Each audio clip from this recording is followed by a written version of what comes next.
Hello again, I am Blunty. Now, as some of you might know, if you keep track of me here on YouTube or indeed Twitter, you will probably be fairly aware of how annoyed I was that my gaming PC died. It had imploded a couple of months back. Now, don't ask me what went wrong. I mean, I always get that question whenever I say, oh, my computer exploded. Well, what went wrong? It died. It doesn't work anymore. Lots of things went wrong and I couldn't fix it. Tried, couldn't. So, I'm in the midst of researching which direction to go in order to get a new gaming PC. I do all of my video work and day-to-day computing and all that kind of stuff on my MacBook Pro. Love Macs, brilliant. But I do need a Windows-based PC in my life, not just because of PC gaming. I mean, I've got all the other consoles as well, so that's, I'm pretty well covered as far as gaming goes, as far as choices go. But there are some stuff that you just need a Windows PC to do when you do what I do, when you're a gadget nerd like I am, not least of which is review products. A lot of the gaming capture devices and stuff only come with Windows drivers, and a couple have Mac drivers, but they're still not feature compatible or feature equivalent with the Mac and the Windows side of things. And I have one sitting on my desk over there right now. I can't even tell you about it because it's still secret. I have to find out when the launch is so I can actually talk about the capture device that's sitting right over there. It's kind of cool. So keep an eye on my videos for that. But anyway, so I'm trying to figure out which direction to go as far as getting a gaming PC back in my life goes. I can get another laptop. I do enjoy the gaming laptops in particular because they're nice, tidy, small, compact, all in one. You don't have to worry about anything. You don't have to, even the speakers are built in, for crying out loud. There's just one cable that goes to it and away you go. You plug in your mouse and your keyboard when you're gaming and stuff, and easy peasy. But they are quite significantly more expensive than the other options. The other options being something like the Alienware Alpha series. The i3 at the moment is $100 off. I don't know whether they're discontinuing it or what, or there's something coming out to replace it, but it's brilliant value at the moment at $100 off. Bring it about $600 Australian. And the i3, the base level unit, is surprisingly powerful too. I mean, I've looked around, I've looked at the benchmarks, I've looked at gameplay videos, I've looked at reviews and bits and pieces, and I've tried to get one in from Alienware to review so I could, not only review it, but also sort of get a sneaky preview of if it's something that I would like to live with. But that didn't work out too well. The Alienware people on Twitter said, yeah, no problem. And then they put me through to the Dell PR people and they went, oh, we had a look around, couldn't find one to send you. Would you like to review one of these business desktop spreadsheety kind of computers instead? No. No. I've got a funny feeling that you guys don't give a shit about computers that are designed for office work. Would you like me to see me review those? Didn't think so. I don't want to review them either. I'm more excited about the powerful stuff. Anyway, the other option, is 50-50. That is, buy an off-the-shelf desktop kit, and again, Alienware and MSI and all that kind of stuff. They've got lots of options out there, pre-built, off-the-shelf. Pick it up, pay your money, plug it in, go home, and away you go. Well, go home and then plug it in, or go delivered and then plug it in. You know what I'm saying? But of course, the ultimate option is to build it yourself. And that's something I haven't done in probably something like 12 years since I've built a computer from scratch. I'm coming down on the side of building my own PC, mainly because it will, of course, deliver the best bang for buck, because you're buying the components, you put in together yourself. You're going to get better value doing it that way. Secondly, because I am a nerd and a big geek, and I used to do this stuff all the time. I built, dozens of computers over the years, and I stopped doing it a few years back because I kind of realized how much of a time sink that stuff can be, and I wanted to do other stuff with my time, basically, instead of just being a PC nerd and continually tinkering with my PC and swapping in cards and memory and doing this component and that component and thinking about what the next thing to buy is going to be and keeping up, But I'm kind of interested to get back into it again. It turns out not a lot has changed over the past 12 years. I mean, yes, things are way more powerful now, but the way you build a system is very, very similar to the way you used to build a system. Even most of the connections are still the same, which I thought But anyway, I kind of went off on a massive tangent there. It was just tedious and boring, and you don't want to hear it. You probably already knew everything I was saying. Anyway, the point I wanted to make in this video, and by now, all the short attention span people will have buggered off elsewhere because I've been going for, 4 or 5 minutes? I wanted to get rid of those people first, because anytime you talk about gaming, PC gaming in particular, the short attention span kind of people get kind of aggressive, and you tell them, this is the system I'm going to build. I'm going to use this motherboard and this CPU and this memory and this hard drive and this case and this power supply and this kind of cooling, and whatever you choose, there's like dozens and dozens of people out there going, "You're an idiot for choosing that stuff. Why would you choose it? You don't know what you're doing. You fucking noob. Blah blah blah. I would have done this because this and this." And it's just kind of tedious, really, really tedious. So hopefully, by waffling this long, all of those people are fucked off now, so I can just talk to you guys properly about the kind of decisions I've been making. And I've been mentioning on Twitter that I'm planning a DIY build. And I got messages from a few people saying, "Well, what kind of stuff are you considering?" You know, they want to know how my thought process is going. And I haven't completed my build yet. I haven't nailed down everything, but I wanted to, well, use this opportunity to go through what I'm starting to, things have started to settle.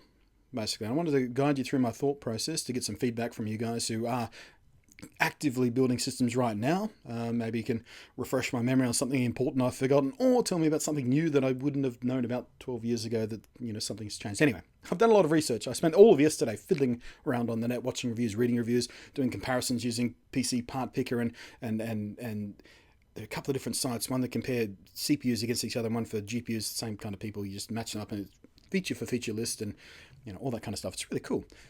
If you're a massive dork and like to look at numbers and compare them and make choices based on performance versus value.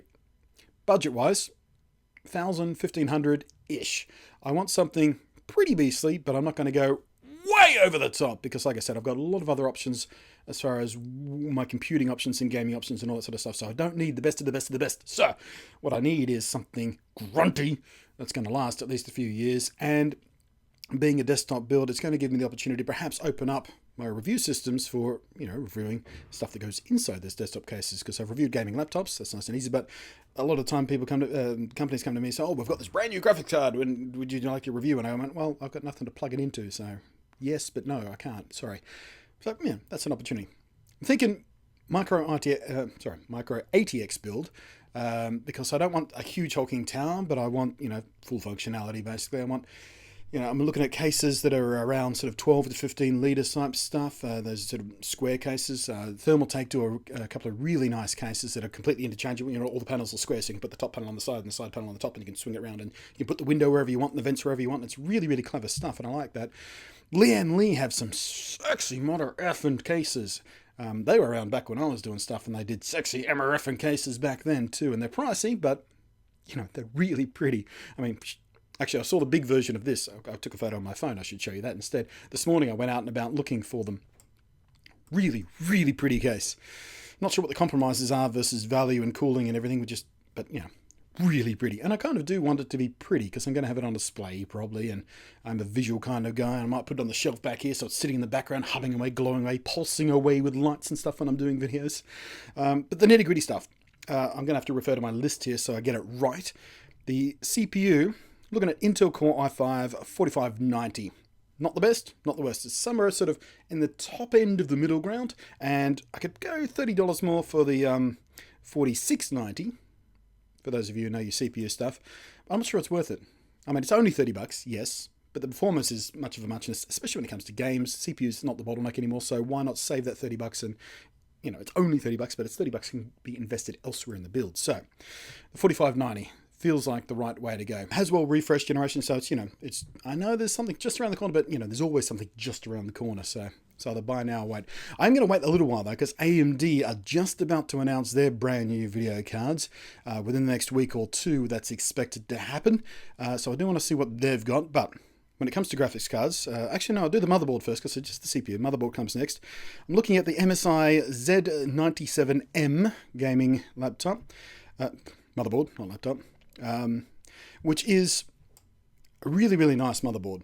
Everything I've seen, it looks really nice for a start. And if I'm going to have a window in my case, the motherboard should look really nice. It's all black and red and stuff, which I really like. I mean, that combination of colors really appeals to me. But it's also future-proofing myself a little bit because that motherboard will allow for overclocking. It's got a suite of overclocking tools built into it, basically ready to go. It's even got a shortcut button to just automatically overclock kind of thing. And I know the CPU I'm buying is not the K one, or planning to buy, thinking about buying, is not the K version, so I can't overclock that. Again, I could spend a little bit more and get the overclock, but I'm not, you know, right now, I don't need to think about that, so just go to the stock version. But make sure I have the motherboard that can accommodate me if I do want to start playing around with overclocking stuff. On that point, when we're talking about cooling, I want to keep it quiet, silent, because I am going to be streaming from this machine as well. And we'll get to some more information on that streaming thing in a minute. But, I want to Twitch stream from it when I'm playing Minecraft or whatever other game I'm playing. I do a lot of Minecraft recently, but, So I need it to be quiet. Otherwise, all you hear in the background of me playing the game and talking away is... And that gets really, really annoying. Other Twitch streamers out there who can't keep your PC quiet or keep your microphone away from your PC. Bad people. Not bad people, but stupid. So, probably either going to just go for big sort of 120mm, 200mm fans on this thing. Just go beastly, huge fans and just have them spin slowly so they move a lot of air but keep quiet. Or go for one of the nifty little all-in-one water cooling solutions. Thermaltake have a really nice solution, and who else has one? I'll put it on the screen because I can't remember the name. MSI, I think, or something like that. But yeah, just basically sealed units with the heatsink or the water block and the radiator, and you just plug them in, and there's no fiddling around, there's no reservoir to mess with, there's no connections that you have to do yourself, and maybe it leaks, maybe it doesn't. You could just plug this thing, and it just seems like a beautiful, elegant way to go about water cooling without going into full-on nerdy and getting completely distracted by the whole water cooling thing, because that's an entire thing you can just sink your existence into, fiddling with the water cooling. And again, not overclocking at the beginning here, possibly overclocking in the future, but for the sake of being quiet, water cooling is an option I really should look at.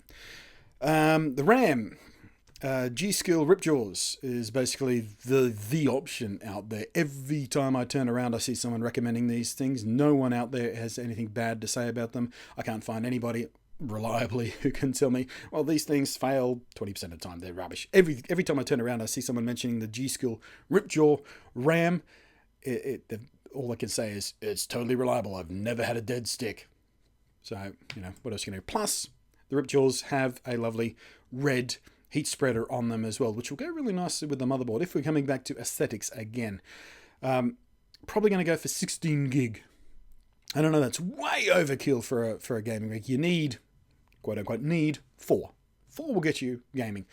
But, like I said, I'm going to be streaming. I want lots of RAM overhead because I'm going to be running the game. I'm going to be running the streaming software. I'm going to be running, bits and pieces of monitoring equipment and the audio interface, and I'm going to be monitoring the StreamTip alerter and the chat room thing and Chrome in the background, and all this kind of stuff that soaks up RAM on its own right. So I want to have lots of overhead so I can share it with the game. That said, probably going to go for a dual monitor rig as well, although I might just use the television for the secondary monitor when I'm streaming, just have a single monitor. But that's, much of a muchness. That's a decision we can make as we go. So 16 gig, fall back to 8 gig if I just need to save that little extra money. It's about $80 difference between 8 gig and 16 gig, the kind of rough pricing I've been doing yesterday. Now, GPU time. Here's where the opinions start flying like you wouldn't believe. Actually, you might believe if you're a PC gamer. People just love to fight about video cards for some reason. I've got a few different options. A couple of sort of $500-ish options, a couple of cheaper options as well, depending on where my build sort of falls. Because I haven't done any pricing on, I haven't decided on the case yet. I haven't done any pricing on the case or the cooling or the power supply unit or anything like that. So, I may have to balance out what graphics card to get versus the rest of the kit to make the whole thing work as in addition to the motherboard and the CPU and all that sort of stuff, and the RAM. So what have I got here? I've got the MSI AMD Radeon R9 290X gaming OC 4GB. Big bang for your buck, that credit right there. But as I said, AMD are just about to start talking about their newest graphics cards. So that, maybe I'll go for the whatever comes, equivalent to that next up, depending on what the price difference is. Or that card could plummet in price when the new stuff comes out, which will be even better. Second option, MSI GTX 780 Ti, gaming 3G, big bang for buck. It is the NVIDIA tech, and I like the GeForce interface software a lot better than AMD. Although that said, I haven't used AMD for a few years now, so maybe that's got a lot better. But, all I do know is the GeForce Experience software makes things really, really easy. I mean, I'm talking, unless you're, 30-something like me, and you remember back in the day what it was like dealing with graphics drivers and interface problems and IRQ conflicts and all that kind of stuff, you just don't know. You just don't know. You weren't there, man. You just don't know. the GeForce experience these days, as I've experienced with, my dead gaming PC now, and the gaming laptops I've reviewed over the last couple of years. So good. So, next option, GTX 970. Mid price, big power, really good bang for buck. Comes close to the GTX 780 Ti as far as performance goes. And when you look at the bar graphs, there's not a lot in it. But it is older tech now, and I feel like I want to just go on the other side of that price barrier just to make sure I future-proof myself a little bit further down the road. And the only way to be sure of future-proofing yourself when you're talking about gaming PCs is just not to buy one. Forever wait for the next big thing to come out. So you got to pull the trigger at some point. So that's about it. Yeah, the pricing I've been doing, and it's just rough pricing, using Australian site PC Case Gear, because that's a brand I've trusted. They've been around for years and years and years. I used to use them way back in the day. They've been around for at least 10, 12 years or whatever it is. It's been since I've been looking into this stuff. So I feel like that's a trustworthy place to go. And as far as I can see, their prices, once you do the currency conversion, are pretty damn close to something like Newegg, which is where, most of the Yanks would go to buy their stuff, and certainly very popular. And I have bought from Newegg before as well, but, the prices are very, very close to each other. So why not buy locally, get local support, easier shipping, all that kind of stuff. But yeah, the prices, depending on which RAM options and which graphics driver options I'm going for. And remember, this is without the case, power supply unit, and cooling, aside from the stock cooling, which I'm not going to use because they're noisy. So let me anywhere from sort of 900 to about 1100-ish. What else have we got here? I've got one price stack there for about 820-ish. So yeah, anywhere from sort of just over 800 all the way up to about 1100 is the kind of banding I'm looking at the moment. Again, without the case and the thing.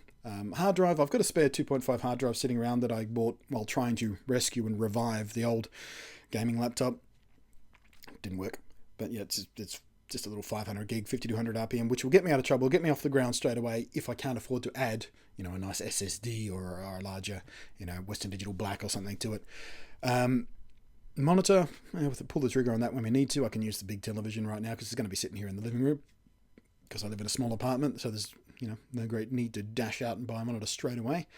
But yeah, that's basically it. Some of you asked. I'm going to assume that because this video is nearly 20 minutes long, nobody's going to be watching at this point. If you are watching, raise your hand. Just, asterisk, hand raise, asterisk in the comments section. That's me rambling about the thought process I'm rushing through for my gaming PC build. I hope you found this interesting. If you didn't, you're probably already gone. So, thanks for watching. I am Blunty, and I will catch you next time.